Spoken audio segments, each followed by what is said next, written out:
Up next, Don's going to talk about why it's time to move off big tech social media and explore things like Bluesky, Mastodon, Pixelfed, and more. Hi, I'm Dawn Walker, and today I want to talk about why it's time to move off big tech social media. I think we all know maybe some of the reasons why you may want to leave Meta and X. Meta is a $1 trillion company. It controls Facebook, Instagram, WhatsApp, and Threads. On January 7th, they announced policy changes, which experts say will make already marginalized users more vulnerable. X, formerly Twitter, since November 2022, and Elon Musk's purchase has seen a rise in hate speech, racism, and misogyny. Despite knowing these things, though, it's still challenging to leave.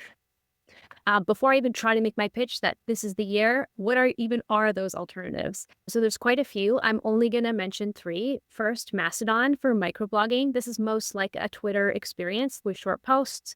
You can interact with followers, use hashtags. There's Pixelfed, which has been in the news lately for sharing photos. It is where you can have an experience similar to Instagram. And then finally, Bluesky, also in the news lately due to its explosive growth, which is for microblogging or posting, as they say. So there's a caveat here, which is these tools all have different levels of polish and support. Pixelfed, for example, is relatively young, so it may change significantly. And another caveat is there are moderation considerations for these, but they're different than those moderation challenges we're seeing on big tech. Just to unpack a little bit more, what makes these different and how they're even different from each other. Mastodon is one piece of software in the Fediverse network. It has powered by an underlying ActivityPub protocol. In this model, there are many servers. You choose one to be on. You can interact with people on other servers, but which one you choose does impact what. Bluesky, on the other hand, is both the network and the company that produces the software. It's powered by @proto or AT protocol. There's one main kind of server that I won't get into the technical weeds here. And then they've built a bunch of tooling on their apps for individuals to filter and change what they see. So my pitch today is make 2025 the year that you leave Meta and X. This is a rapidly developing landscape. It's matured over the last year, and I think there's a lot of signs that it's going to continue to mature in the year ahead. There's a lot of new nonprofits and institutions entering the space, which I think is a sign of growing stability. I think there's three core reasons. These alternatives likely have closer value alignment to your organizations. They may already fit with goals that you have as well around social procurement if you want to think about the broader impacts of the products and services you use. And finally, I think these alternatives may actually allow you to get your message out there and engage with people who care about your work better. And so I think these benefits have started to begin to outweigh the costs of switching. So how are organizations leaving? Some are just leaving. They're deleting their profiles. Others leave them up, put it in an archive mode, announce that they're elsewhere. They may rely on existing communication channels or establish a new one. I think more interesting, people are starting to coordinate group exits, and they're using that as part of a story that they tell to their audience and actually bring them along with them when they make the move. And what are they finding when they get there? As I said, there is signs of increased engagement and conversions.